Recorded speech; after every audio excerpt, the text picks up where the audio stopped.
Il y a des choses que vous gardez alors que Dieu vous a dit de les donner.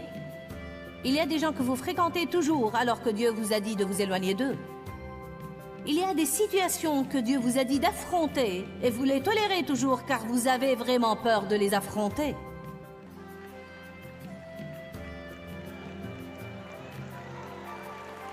Restez avec nous dans Jouissez de votre vie.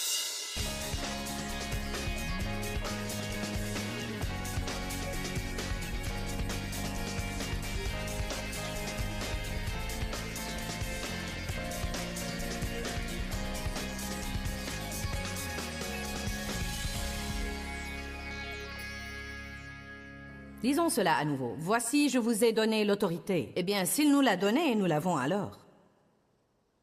Voici, je vous ai donné l'autorité et le pouvoir de marcher sur les serpents et les scorpions, et une puissance et une capacité physique et mentale sur toute la puissance que l'ennemi possède, et rien ne pourra aucunement vous nuire. Cela veut-il dire que rien ne s'opposera jamais à vous, ou que vous n'aurez jamais un rhume ou un virus? Non. Cela veut-il dire que vous n'aurez jamais des difficultés financières? Non. Cela veut dire que rien ne vous nuira en permanence. Si vous tenez bon, vous allez toujours sortir vainqueur. Allez, je veux que vous soyez plus forts ce soir. La Bible dit que nous sommes plus que vainqueurs. Plus que vainqueurs. Au beau milieu de toutes ces choses, nous sommes plus que vainqueurs par le Christ qui nous aime. Vous devez avoir l'esprit d'un vainqueur.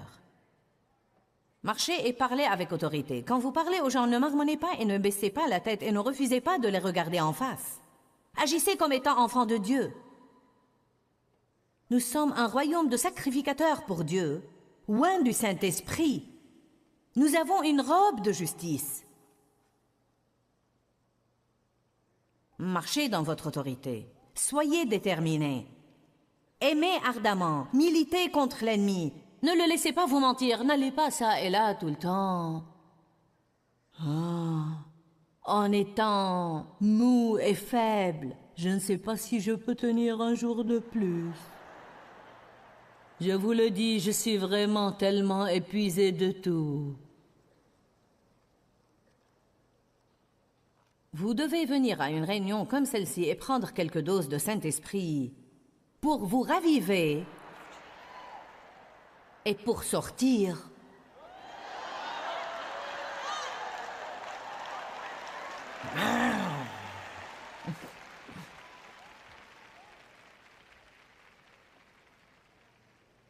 J'espère que l'enfer tremble quand je mets mes pieds à terre le matin.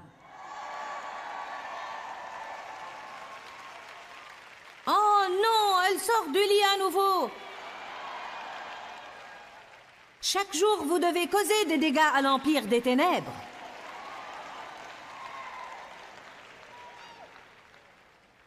Éphésiens 1.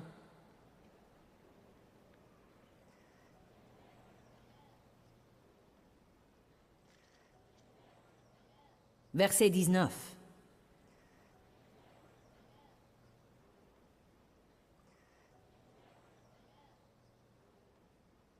Nous enseignons au sujet de garder le diable à sa place. Et pour que vous puissiez connaître et comprendre quelle est l'infinie et l'illimitée et l'incomparable grandeur de sa puissance en et envers nous qui croyons, manifestée dans l'œuvre de sa puissante force qu'il a déployée en Christ en le ressuscitant des morts et en le faisant asseoir à sa droite dans les lieux célestes, bien au-dessus de toute autorité et puissance et pouvoir et souveraineté et de tout autre nom qui puisse être nommé, au-dessus de tout autre titre qui puisse être conféré, non seulement dans ce siècle et dans ce monde, mais encore dans le siècle et le monde à venir. Et il a mis tout sous ses pieds, et il l'a donné pour chef suprême et universel à l'Église qui est son corps, la plénitude de celui qui remplit tout en tous, car en ce corps vit la plénitude de celui qui rend tout complet, et qui partout remplit tout de lui. Il est la tête et nous sommes le corps. Pour autant que je le sache, les pieds sont dans le corps. Donc si Satan est sous les pieds du Christ et nous sommes le corps du Christ, à ce moment-là, il doit être sous nos pieds. Maintenant, je m'apprête à vous dire comment le garder sous vos pieds. C'est l'endroit où il est censé être. C'est l'endroit qui lui a été assigné de Dieu. Mais vous devez le garder là-bas, car si vous ne le gardez pas là-bas, il sortira en rampant et essayera d'être la tête. Allez à Jacques 4.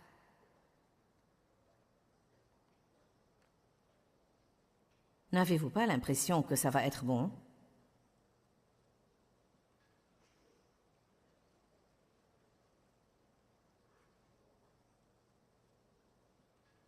Jacques 4, 7. Soumettez-vous donc à Dieu. Résistez au diable. Tenez ferme contre lui et il fuira loin de vous. Vous savez, quand nous écoutons cette écriture, c'est toujours « Résistez au diable et il fuira ». Résistez au diable et il fuira. Mais le diable ne fuira pas simplement parce que vous lui résistez. Vous devez vivre aussi la première partie de cette écriture. Soumettez-vous donc à Dieu. Soumettez-vous donc à Dieu, résistez au diable et il fuira. Votre force est dans votre obéissance. N'importe quel directeur à qui nous donnons un pouvoir perd immédiatement ce pouvoir dès qu'il devient désobéissant à mon autorité et à celle de Dave. Bonjour, Église. Nous comprenons ça, n'est-ce pas? Notre fille Sandra a l'autorité ici sur cette chair pour dire des choses et faire des choses. Je lui fais confiance. Elle m'a dit dernièrement, « Je veux te remercier pour m'avoir fait confiance à la chair.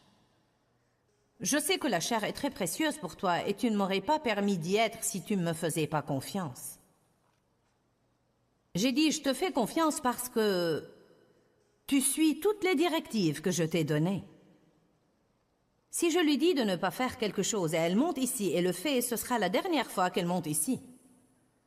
À moins qu'elle n'ait fait une erreur involontaire, à ce moment-là, on en parlera, je lui pardonnerai et nous continuerons.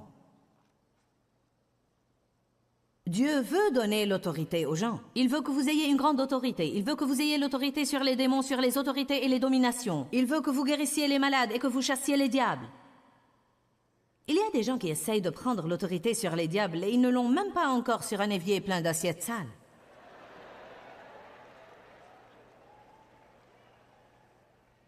Comment allez-vous gérer le monde si vous n'arrivez pas à mettre de l'ordre chez vous? Oh, tu sais, je ne veux pas parler de ces trucs. Parlons plutôt des choses spirituelles. Soumettez-vous à Dieu. Soumettez-vous donc à Dieu. Je peux vous le dire en un mot. Dieu me l'a donné aujourd'hui. Voilà le moyen de soumettre le diable. Vous soumettez le diable en restant sous la puissante main de Dieu. Vous soumettez le diable en restant sous la puissante main de Dieu. Humiliez-vous sous la puissante main de Dieu afin qu'il vous élève au temps convenable. Si je me soumets, le diable se soumet.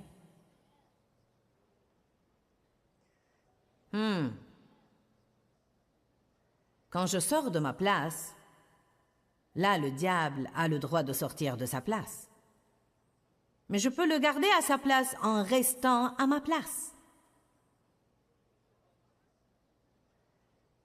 Que ta volonté soit faite, Seigneur. Tout ce que tu dis, donne-moi la grâce et la force de le faire, car je ne veux pas une fissure dans mes fondations.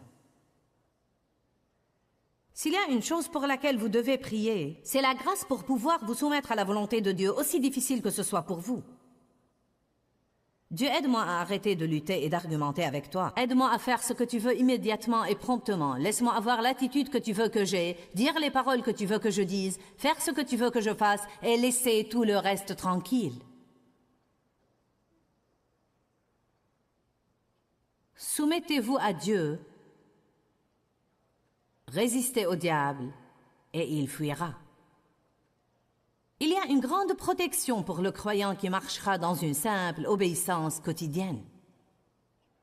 Psaume 91, 11 dit « Il ordonnera à ses anges de te garder dans toutes tes voies. » Savez-vous ce que dit la Bible amplifiée? Écoutez, voilà ce que dit la Bible amplifiée. Elle nous éclaire beaucoup sur ça. « Il ordonnera à ses anges de te garder dans toutes tes voies d'obéissance et de service. » Il n'ordonnera pas à ses anges de nous garder dans toutes nos voies de désobéissance, mais dans toutes nos voies d'obéissance et de service. Je ne parle pas là de devoir être parfait. Je ne parle pas de ne jamais faire une erreur. Je vais vous dire de quoi je parle. Je parle de la désobéissance délibérée. Je parle de quand vous savez ce que Dieu dit et vous ne le faites pas. Je parle d'être un Jonas. Dieu dit, allez à Ninive et vous allez à Tarsis. Puis vous vous faites engloutir par un grand poisson et vous n'aimez pas ça. Jonas n'aurait pas été englouti par le grand poisson s'il était allé à Ninive comme Dieu lui avait dit. Il s'est retrouvé à Ninive de toute façon, mais il y est allé à ses dépens. Vous allez finir par faire ce que Dieu vous dit de faire de toute façon. Si vous aimez vraiment Dieu, ayez une révélation. Vous allez céder tôt ou tard de toute façon. Donc il vaut mieux que ce soit tôt plutôt que tard.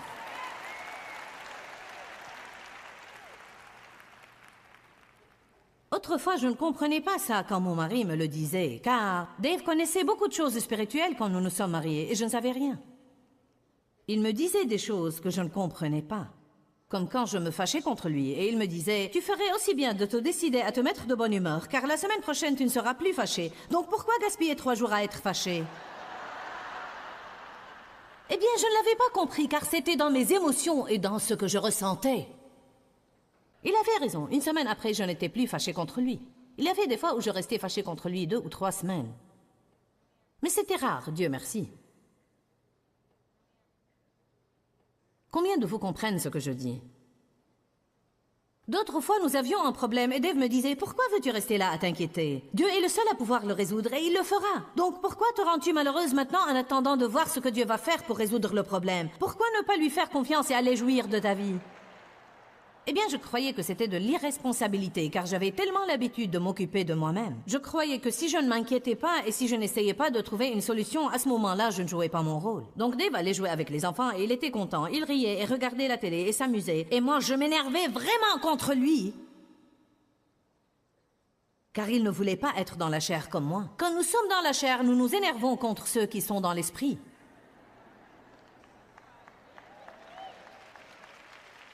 Si vous essayez d'être négatif, vous ne voulez que personne vous remonte le moral. N'essayez pas de me dire que ça marchera, car ça ne marchera pas. N'essayez pas de me dire que ça va être bien, car ça ne sera pas bien. Ce n'est jamais très bien, ça n'a jamais été très bien, et ça ne sera pas très bien.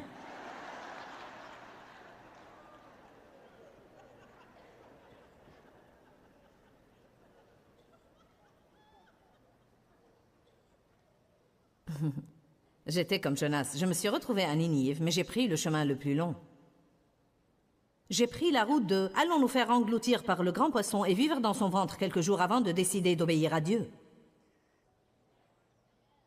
Je voulais entrer là-dedans avec toutes les ordures et la puanteur, et les algues entrelacées autour de ma tête. Allez maintenant. Il est temps que certains de vous prient pour être crachés de ce désordre et pour pouvoir se diriger vers Ninive.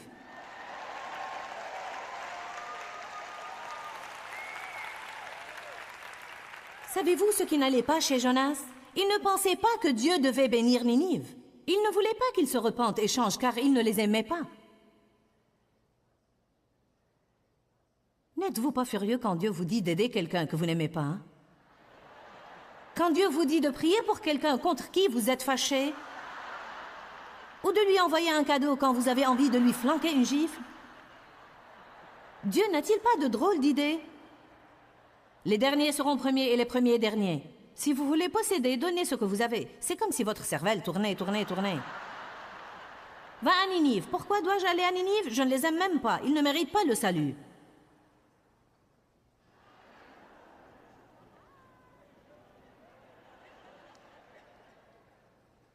Oh, ce n'est pas parce que nous ne sommes pas d'accord avec Dieu que nous ne devons pas lui obéir. Ce n'est pas parce que ce n'est pas logique que nous n'allons pas lui obéir. Il y a des personnes assises dans ce bâtiment ce soir qui ont d'immenses fissures dans leur fondation. Car il y a des choses que vous savez que Dieu vous a dit de faire et vous ne les avez pas encore faites. Il y a des choses que vous gardez alors que Dieu vous a dit de les donner. Il y a des gens que vous fréquentez toujours alors que Dieu vous a dit de vous éloigner d'eux. Il y a des situations que Dieu vous a dit d'affronter et vous les tolérez toujours car vous avez vraiment peur de les affronter.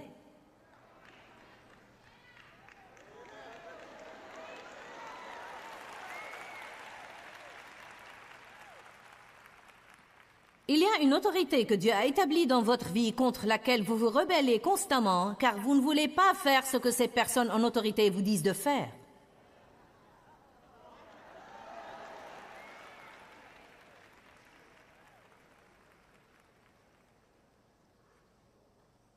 Vous n'allez jamais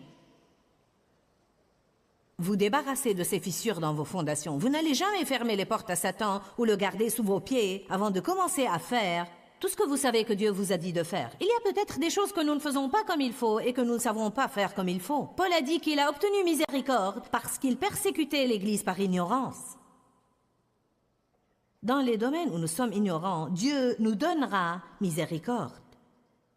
La Bible dit, quand vous savez faire ce qui est bien et vous ne le faites pas, vous commettez alors un péché. Si je sais pardonner et dans mon entêtement je ne pardonne pas. Si je suis en colère contre Dave, je me suis mise en colère et je me suis fâchée et nous nous sommes querellés, je n'avais pas l'impression qu'il avait raison. Mais Dieu commence à me parler en disant que je dois aller dire « Désolé et oublions et continuons, mais je ne veux pas faire ça !»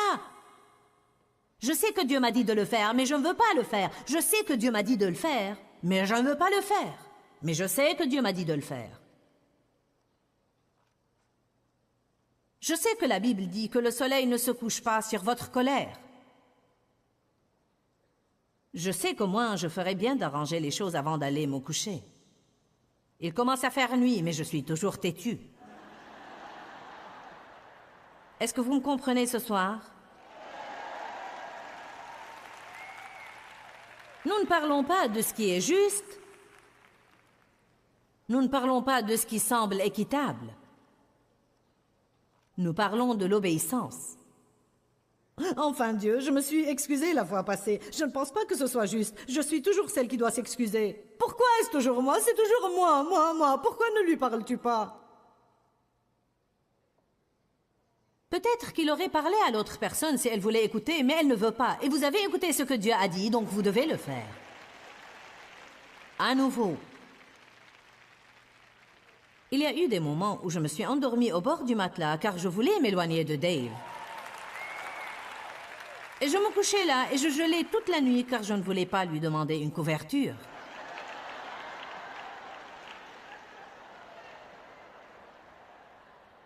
Il étendait le bras, essayait d'être gentil et mettait son bras sur moi et je...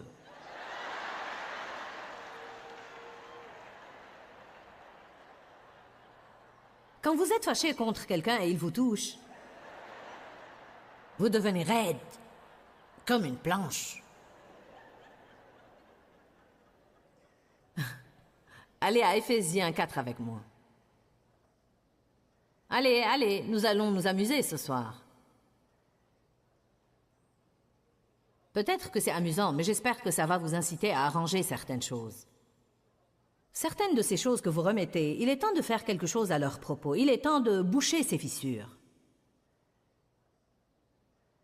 Éphésiens 4, 26. Quand vous vous mettez en colère, ne péchez point. Ne laissez jamais votre colère, votre exaspération, votre fureur ou votre indignation durer jusqu'à ce que le soleil se couche. Et ne donnez pas de place ou d'accès au diable. Ne lui donnez pas d'occasion. Combien de vous comprennent ça? Ne donnez pas au diable cette occasion. Allez à...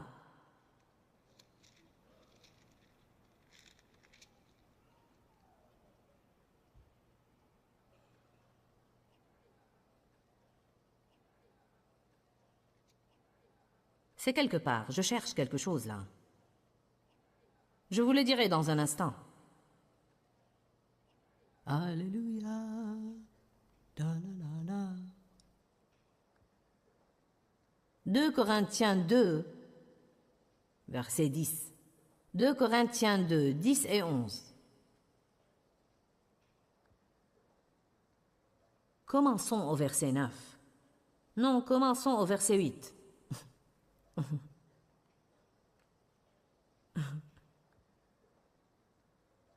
Commençons au verset 7. 2 Corinthiens 2, 7. Paul essaye de les porter à réintégrer un frère et de lui pardonner. La chose que nous ne comprenons pas, c'est que le pardon est pour nous. Quand nous pardonnons aux gens, nous bouchons les fissures dans nos fondations afin que le diable n'y entre pas. Si vous êtes fâché contre quelqu'un aujourd'hui, vous avez une fissure dans vos fondations. Si vous êtes offensé, c'est étonnant ce que les gens s'offensent à l'Église à propos de choses qui se passent à l'Église. Puis ils se demandent pourquoi ils n'ont aucune victoire. Donc, au lieu de le réprimander davantage, vous devez plutôt lui pardonner et le consoler et l'encourager gracieusement, de peur qu'il ne sombre dans une tristesse.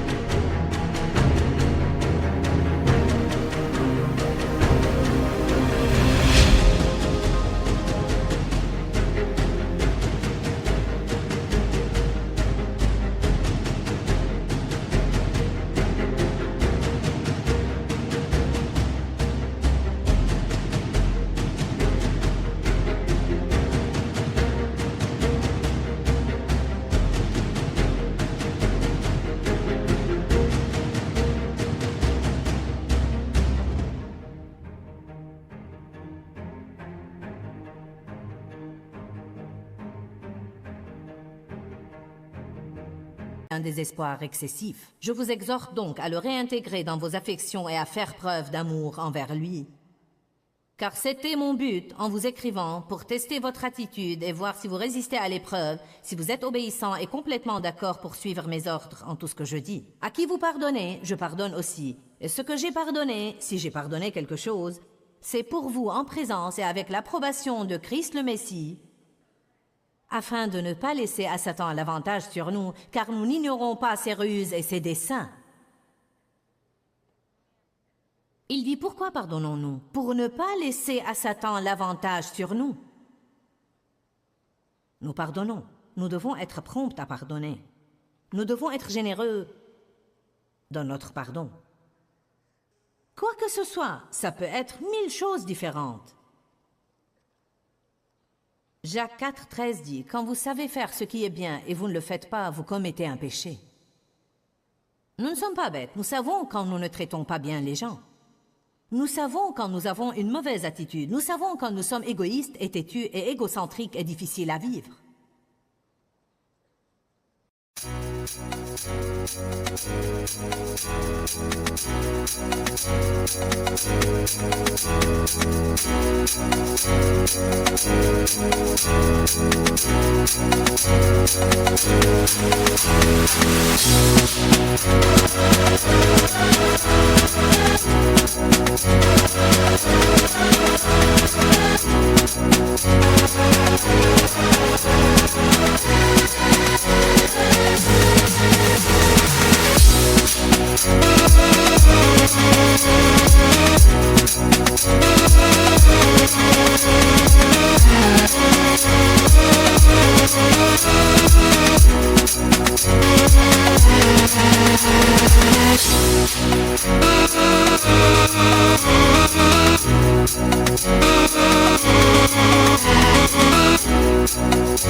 Nous savons quand Dieu traite avec nous. Laissez-moi vous dire une chose. Nous devons être plus malléables entre les mains de Dieu. Nous devons être plus prompts à aller à Ninive quand Dieu dit aller à Ninive et ne pas prendre le chemin le plus long et vous retrouver dans un grand gâchis pendant 2 ou 3 années avant de décider finalement d'obéir à Dieu. Allez maintenant. L'entêtement ne vous mène nulle part, sinon vous enfoncez dans l'abîme.